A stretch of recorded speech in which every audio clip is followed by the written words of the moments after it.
চেষ্টা খালি একটাই, আমরা কি পাবো রে, এবং এই আমরা কি পাবো রে, এবং আমরাই ক্ষমতায় নিয়ে এসেছি।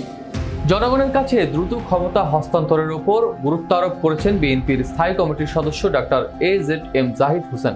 রোববার দুপুরে ঢাকা রিপোর্টার্স ইউনিটিতে এক আলোচনা সভায় তিনি বলেন, যত দ্রুত জনগণের ভোটে নির্বাচিত সরকারের হাতে ক্ষমতা যাবে, তত দ্রুত দেশের সমস্যাগুলোর সমাধান হবে।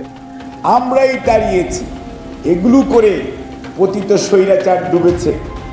সরকারি উপদেষ্টাদের বিভিন্ন মন্তব্যের কারণে জনগণের সঙ্গে সরকারের দূরত্ব তৈরি হচ্ছে বলেও মন্তব্য করেন ডক্টর জাহিদ।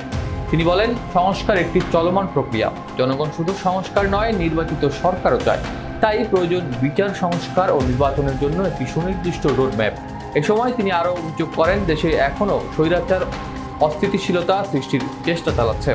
সব রাজনৈতিক ও সামাজিক শক্তিকে ঐক্যবদ্ধ হয়ে এর বিরুদ্ধে অবস্থান নেওয়ার আহ্বান জানান বিএনপির এই নেতা।